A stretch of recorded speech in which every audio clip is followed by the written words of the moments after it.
ये कहानी दिल्ली के भूतिया फ्लैट की है। कहानी शुरू करने से पहले आप लोग से अनुरोध है, वीडियो को लाइक करें, शेयर करें और सब्सक्राइब करें। धन्यवाद। चलिए सुनते हैं ये कहानी। दिल्ली का भूतिया फ्लैट की कहानी दिल्ली के इर्द गिर्द घूमती है। फरजाना, सकीना, नाजिया और अमला दिल्ली के मल्टीनेशनल कंपनी में काम करती थी। यह चारों सहेलियां एक दूसरे के अच्छे बुरे समय में सदैव साथ देती थी। इनकी आपसी समझ अच्छी थी। इनमें से अमला ज्यादा खुले विचारों की थी। वो ज्यादा नियम कानून को, रूढ़िवादी विचारधाराओं को नहीं मानती थी। इस वजह से वह कभी कभी खतरों में पड़ जाती थी। हालांकि उसकी बाकी तीन सहेलियां उसको समझती भी थी और उसके साथ खड़ी भी रहती थी। ये सहेलियां अपने ऑफिस के पास रहना चाहती थी, परंतु कोई पीजी इन्हें पसंद नहीं आ रहा था। उन्होंने सोचा कि हम क्यों ना एक फ्लैट ले और चारों सहेलियां आराम से वहीं पर रहे। बहुत खोजने के बाद इन्हें बहुत मुश्किल से अपनी ही कंपनी के पास एक सोसाइटी में एक फ्लैट मिला। वो फ्लैट में सभी आधुनिक सुविधाओं थी, परंतु उन्हें पता चला कि यह एक भूतिया फ्लैट है। सकीना यहाँ नहीं रहना चाहती थी, परंतु आमना का मानना था कि भूत जैसी कोई चीज होती नहीं है। इस प्रॉपर्टी का वैल्यू कम करने के लिए आसपास के लोगों ने ऐसा फैलाया है। इससे हमारे को फायदा हो रहा है कि कम रेंट में इतनी अच्छी प्रॉपर्टी मिल रही है। बाकी दो सहेलियां भी इस बात से सहमत हुई कि रहकर देखते हैं, अगर हमें कोई ऐसी गतिविधि महसूस होगी तब यहाँ से चले जाएंगे।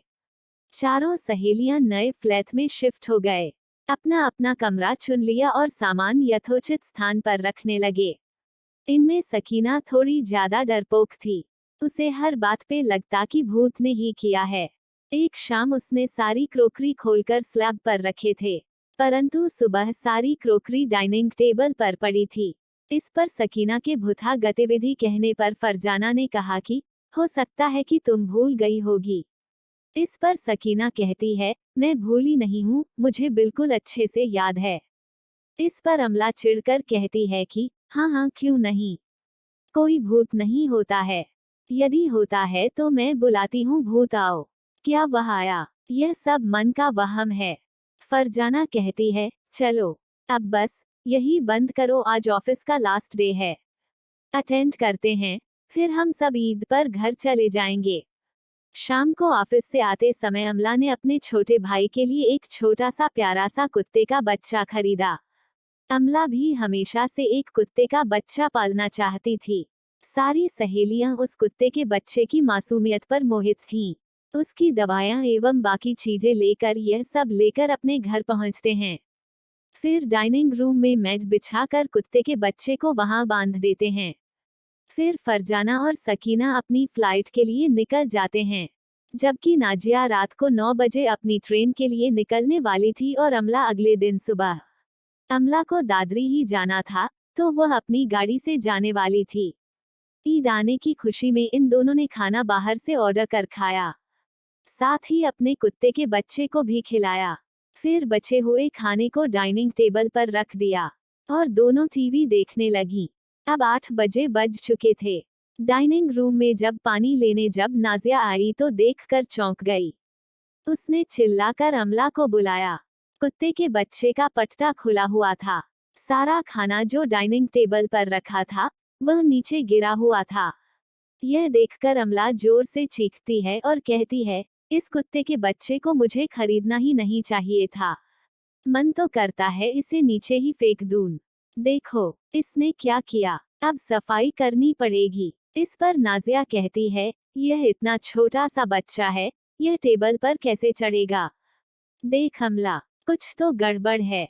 तुम भी पैकिंग कर ले और अभी ही निकाल लेते हैं, वरना तू अकेली रह जाएगी। इस पर झटकते हुए अमला कहती है, प्लीज नाजिया, अब तू भी शुरू मत हो जा। तू टेंशन मत ले, तू जा, मैं सफाई करूंगी और कल सुबह जाऊंगी। नाजिया ने अमला को समझाने का प्रयास किया, पर अमला सुनने को तैयार नहीं थी। फिर टेक केयर कहकर नाजिया भी रेलवे स्टेशन चली गई। इधर अमला साफ सफाई कर कुत्ते को अच्छे से बांधकर अमला सोने चली गई।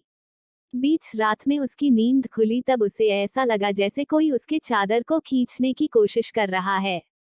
वह जितनी जोर से अपनी चादर को पकड़ी हुई थी, कोई दूसरी तरफ से उतनी ही जोर से उसके चादर को खींच रहा था। वह घबरा गई। फिर अचानक खींचने वाले ने चादर छोड़ दी। कुछ ही पल बाद उसे ऐसा लगा जैसे उसके बिस्तर पर कोई उठने के लिए करवट बदल रहा हो। बहुत ज्यादा डरी हुई अमला ने जल्दी से बेड लैंप ऑन किया। देखा तो कोई भी नहीं है। डर के मारे पसीने से भीगी अमला ने पहली बार ऐसा एहसास किया था। अचानक से उसके कमरे के बगल में फरजाना का कमरा किसी ने खोल दिया।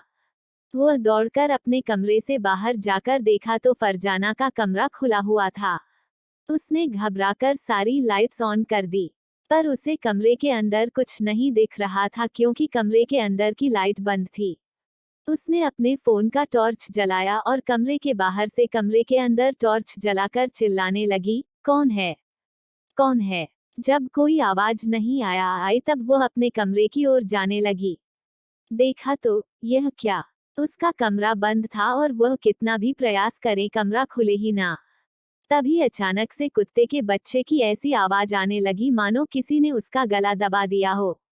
जब वह डाइनिंग हॉल की तरफ गई तो उसने देखा बाथरूम का दरवाजा खुला है और कुत्ता डाइनिंग हॉल में नहीं है। उसने बाथरूम में जाकर देखा तो कुत्ता का बच्चा वहां बेहोश सा पड़ा था। उसे अंदर जाने की हिम्मत नहीं हुई। वो भागने लगी तो सारे लाइट्स अचानक बंद हो गए। नाजिया की आवाज आई, मुझे बचाओ, मैं कमरे ही बंद हूँ। जबकि नाजिया कब का जा चुकी थी। अमला समझ गई ये उसे फंसाने की योजना है।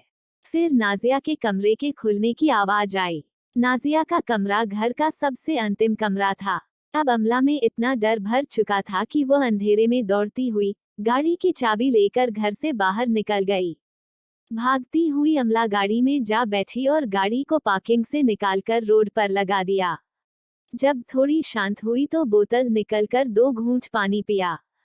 फिर जब समय देखा तो रात के 2:30 बजे रहे थे। अमला ने सोचा, आज यही रहूंगी, सुबह होने पर जाऊंगी। जब सुबह 5 बजे सोसाइटी की पार्क में लोग चलने लगे तब वो बिल्डिंग की तरफ आगे बढ़ी। उसका फ्लैट से रोड फेसिंग था। उसने अपने फ्लैट के बालकनी को देखा तो चौंक गए। बालकनी का गेट खुला हुआ था। वो समझ नहीं पा रही थी कि उसे ऊपर जाना चाहिए या नहीं जाना चाहिए। उसका डर अभी तक खत्म नहीं हुआ था। वह धीरे धीरे आगे बढ़ रही थी। अचानक उसकी नजर उसके बालकनी के नीचे जमीन पर पड़ी और वह स्तब्ध रह गई। वहां उसके कुत्ता का बच्चा गिर के मरा हुआ था। वो उस कुत्ते के बच्चे के पास बैठकर फुट के रोने लगी और कहने लगी, अगर मैंने अपने दोस्तों की बात मान ली होती तो आज ये सब नहीं होता। ये कहानी आप लोगों को कैसी लगी कमेंट करके बताएं। धन्यवाद।